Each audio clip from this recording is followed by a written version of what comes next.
Vous connaîtrez la vérité et la vérité vous rendra libre. C'est ce que la Bible dit dans le livre de Jean, chapitre 8 et le verset 32. Vous connaissez déjà notre slogan, c'est notre émission habituelle, Libéré, Jean 8, verset 32. Alors, je vous suggère de vous abonner, je vous suggère de partager, je vous suggère de télécharger autant que vous pouvez et de rester surtout scotché. Aujourd'hui, nous avons un thème assez intéressant, assez alléchant. Surtout, ne quittez pas vos écrans.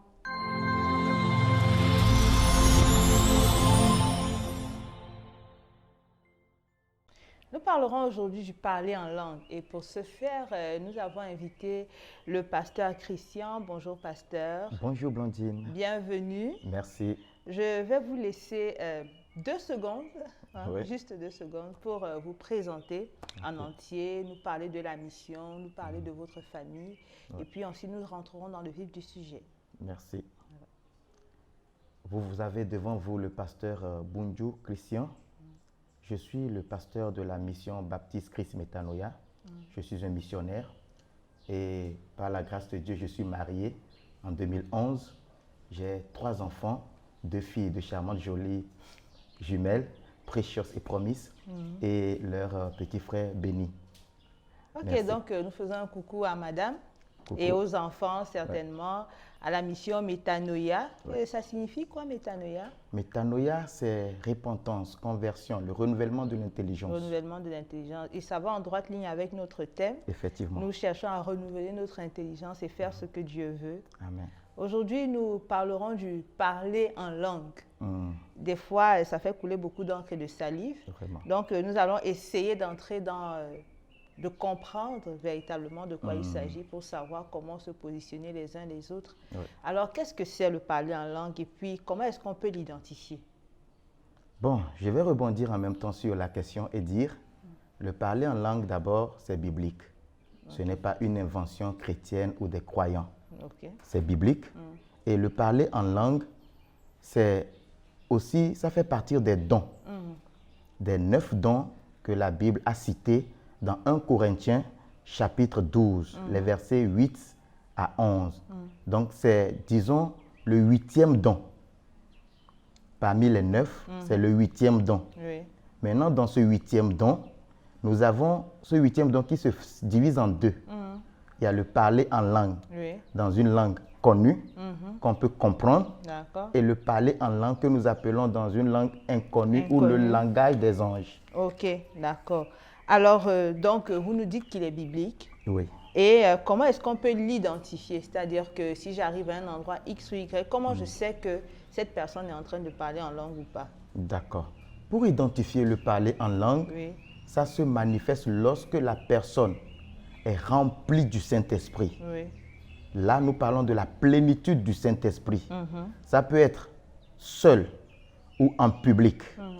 Et lorsque cette personne commence par manifester le parler en langue, vous pouvez constater cette personne qui dit des choses, humainement parlant, avec l'intelligence qu'on peut dire incohérente. Ok.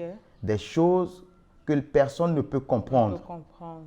Et souvent, ça peut venir que ce soit dans la louange, que ce soit dans la prière, que ce soit dans les actions de grâce. Ok. Donc, quand ça vient, la personne commence par parler. Souvent, certains, on dirait que leur mâchoire n'arrive pas à articuler les mots. Ok. Donc, la personne n'arrive pas à parler, tant bien même qu'elle veut dire quelque chose. Donc, voilà comment ça se manifeste. Donc, la personne n'a pas le contrôle d'elle, mais ça ne veut pas dire que la personne est en transe. Non. Elle est bien consciente, mais elle parle un langage que nous disons souvent dans le terme biblique que seuls les anges ou Dieu peuvent comprendre. Et quel est son rôle? Pourquoi faut-il parler en langue? Merci. Le parler en langue est tout comme les 9 autres dons dans 1 Corinthiens chapitre 12, versets 8 à 10, comme je viens de le citer tantôt.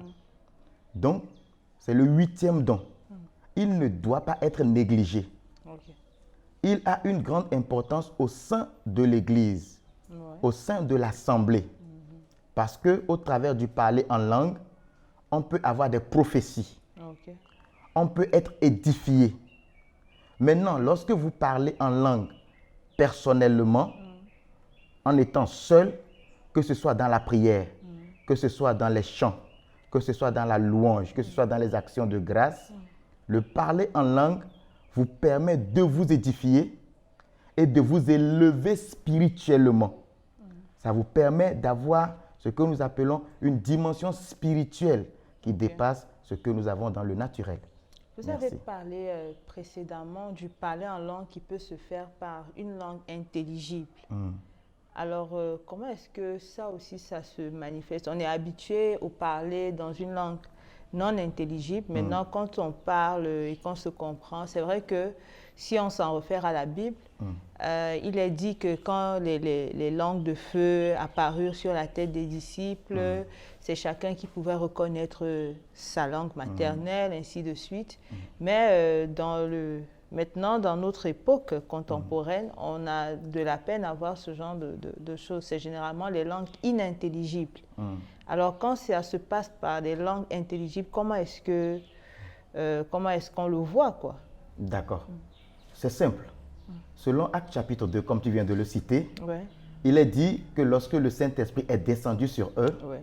ils ont parlé en langue. D'accord. Et la Bible précise que c'était un rassemblement, c'était lors d'une fête juive. Et il y avait différents peuples rassemblés. Et ils pouvaient entendre, chacun entendait les apôtres parler dans sa propre langue. Ah, ok. Donc on va dans le sens du langage ou bien de la langue qui te permet de comprendre. Et ça, c'est un côté. Paul aussi l'a mentionné dans 1 Corinthiens chapitre 13. Quand on parle, peut-être ça peut m'aider ou bien ça m'amène à parler. Par exemple, je ne suis pas camerounais, mais je peux me mettre à parler un dialecte camerounais que je n'ai jamais appris. Et un Camerounais que Dieu veut édifier dans l'assemblée se dit, mais il vient du même village que moi ou comment? Et ça rentre dans le mystère divin. Et ça s'est produit plusieurs fois. Nous avons plusieurs témoignages.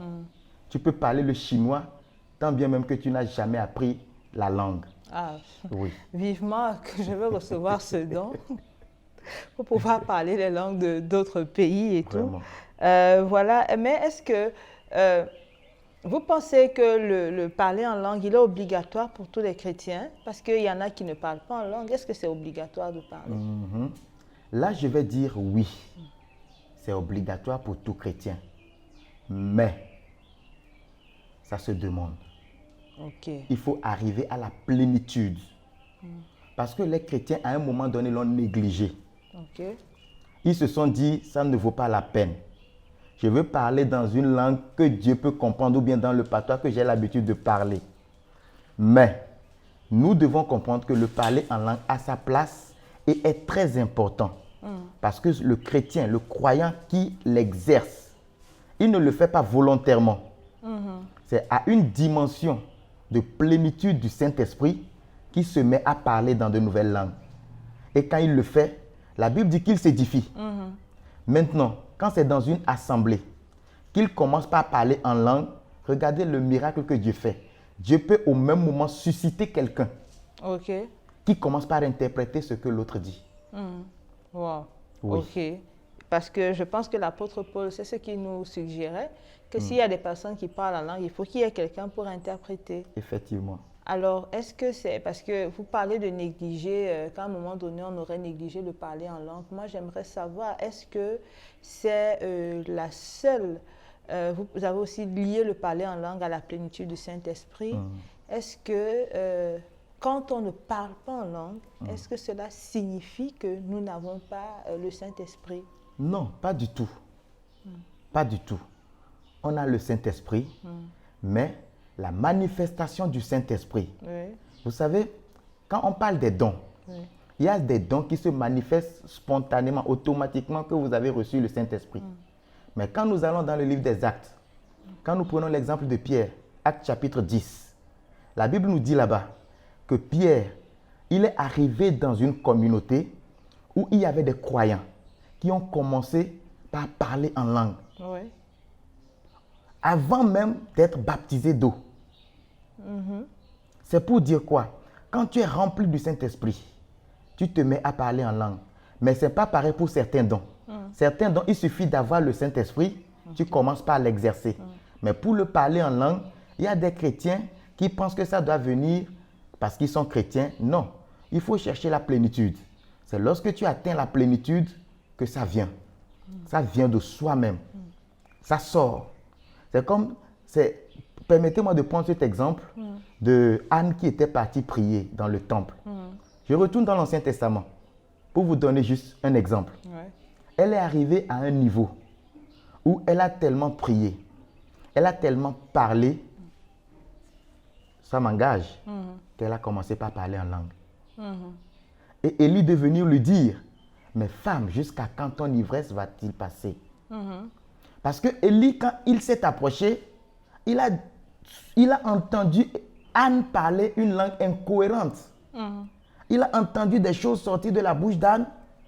Peut-être qu'un sourd ne serait un sourd, quelqu'un qui est sourd, quelqu'un qui est ivre, peut-être qu'il ne sait pas ce qu'il dit, peut-être qu'il n'arrive pas à maîtriser sa mâchoire, peut dire. Donc il a pensé qu'elle était ivre. Mais parce qu'elle était arrivée à une plénitude du Saint-Esprit, et dans le Saint-Esprit, nous avons la tempérance, la maîtrise de soi. L'Esprit lui a donné cette maîtrise de soi et elle a répondu. Mon Seigneur, je ne suis pas ivre. Je ne fais qu'exprimer les désirs qui sont au fond de mon cœur à mon Père. Oui. Et je pense que c'est bon de rappeler ou alors d'indiquer à nos internautes que l'histoire d'Anne, la mère de Samuel, elle était mariée à Elkana, je crois, à Elkana, et puis elle n'arrivait pas à faire d'enfants. Et puis la deuxième épouse de son mari, Pénina, qui faisait des enfants et qui la narguait tout le temps. Donc quand son amertume était arrivée, avait rempli la lie, elle est allée pleurer au temple et enfin, comme vous venez de l'expliquer, son prophète qui a pensé qu'elle était ivre, ainsi de suite, et le Seigneur l'a bénie. À la fin, c'est dans Samuel, je pense, dans le livre de Samuel. Et je vais faire une petite régression un peu. Vous avez dit, pour parler en langue, il faut le demander. Donc en fait, si vous êtes chrétien et que vous ne réussissez pas à parler en langue, ou alors vous n'avez jamais eu cette expérience et que vous croyez quand même que vous avez le Saint-Esprit ou que vous pouvez le recevoir pour pouvoir parler en langue, c'est à vous de le demander. Est-ce bien de cela qu'il s'agit? Effectivement. C'est à vous de le demander. Donc, il n'est jamais arrivé de situation où quelqu'un le reçoit contrairement à sa volonté. Dieu est mystère. Et toutes les évidences sont possibles avec lui. Il arrive que certains le reçoivent gratuitement, sans avoir demandé. Mais l'inquiétude, c'est que les chrétiens qui ont fait des années de marche avec le Seigneur, mais qui n'arrivent pas à parler en langue, c'est là le problème.